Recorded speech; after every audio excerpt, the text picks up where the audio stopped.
What's up, guys? Welcome back to another video. Today, we are going to be talking about 1 Samuel chapter 30. What we'll see out of here is the defeat of the Amalekites by David and his men, but also the lesson. We'll be going on to verses 1 to 15, and what we'll discover, what the lessons that we'll learn from this chapter, from part of this chapter, is to seek God in our bitterness and painful trials that we face in our lives, to seek Him first above all and anyone else. And then we will be delivered. Then He will help us and show us and guide us along the path. We'll also see David's compassion on the Amalekites. We'll be able to discover how it is to show compassion even if the person is your enemy. That is very important, and we'll dive into this. Without further ado, let's dive into this video. We'll be going to 1 Samuel chapter 30. Let's get it started.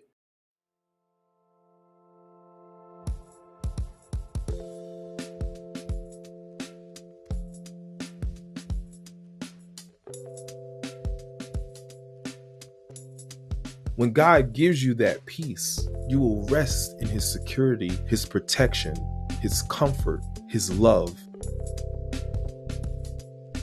Before we start, we need to understand, what does trials mean? Bitter and painful trials that we face. I want you to jump over to James chapter 1 verse 2, and it reads, "Dear brothers and sisters, when troubles of any kind come your way, consider it an opportunity for great joy." That is God's holy word.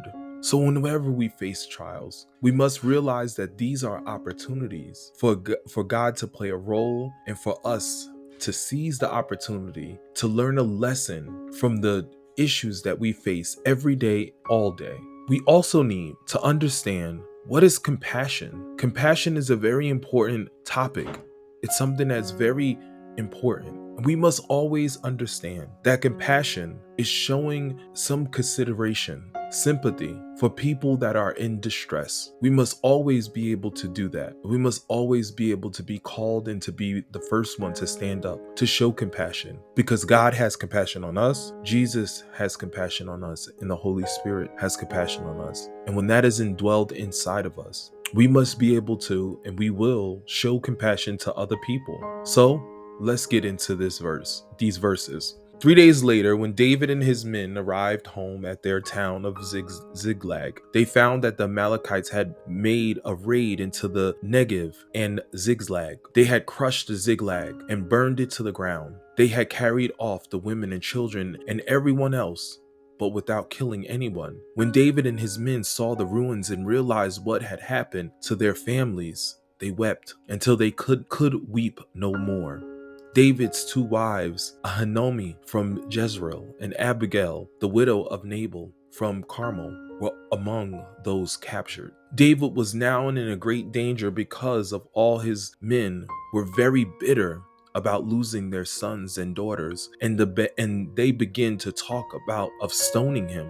But David found strength in the Lord his God. Verse 7. Then he said to the bringing me the ephod. So Abiathar brought it. Then David asked the Lord, "Should I chase after this band of raiders? Will I catch them?" And the Lord told him, "Yes, go after them. You will surely recover everything that was taken from you." So David and his 600 men set out, and they came to the brook of Besser. But 200 of the men were so exhausted to cross the brook. So David continued to pursue with 400 men. Along the way, they found an Egyptian man in the field and brought him to David. They gave him some bread to eat and water to drink. They also gave him part of the fig cake and 2 clusters of raisins, for he hadn't had anything to eat or drink for 3 days and 3 nights. Before long, his strength returned. Verse 13. "To whom do you belong, and where do you come from?" David asked him. "I am an Egyptian, the slave of the Amalekite," he replied. "My master abandoned me 3 days ago because I was sick. We were on our way back from the raiding the Keretherites in the Negev, the territory of Judea, and the land of Caleb, and we had just burned Ziklag."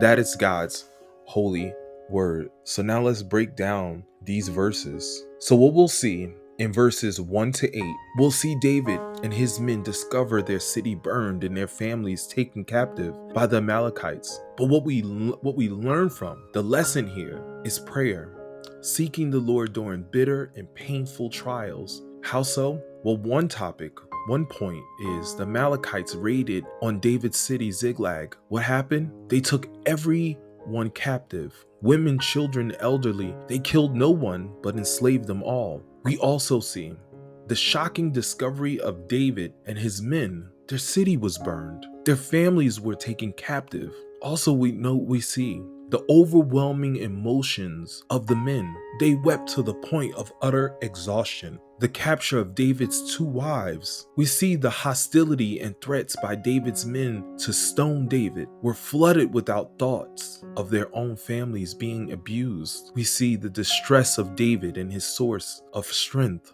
He sought the Lord for strength. He sought the Lord for guidance. David's question, should he pursue? And would he catch the raiding party? And what did the Lord say? He answered, yes. David and his men pursued the Amalekites. The lesson here is what we'll see, a lesson of compassion in verses 9 to 15. What we see in these verses is the utter exhaustion of David and his men. How so? Well, we know 200 were so worn out that they could not cross the Besser ravine. David and 400 men continued the pursuit. We also see the discovery of a half-dead Egyptian in the field. And David's compassion. How did he show compassion? They gave him water and food. They revived him. He had not eaten or drunk for 3 days or 3 nights. The interrogation by David and his discovery that the man was one of the enemy, and he showed compassion on the man that was his enemy. He was an Egyptian slave of an Amalekite. He had become ill on the march and had been abandoned. He had taken part in the raiding and burning of Ziklag. David's request was, would the Egyptian lead them to the camp of the raiding party? A dangerous risk. What was that dangerous risk? The man could have betrayed them. But also there's another part, in the final part. The man negotiated for his life and freedom. We'll pick this back up, going down to starting from verse 16 down to 31 in the next video. We'll see what happened. Now we see that the compassion that we must have on others. And now we see the power of prayer, that God actually answered David and sent David to pursue after the Amalekites to get the captives back.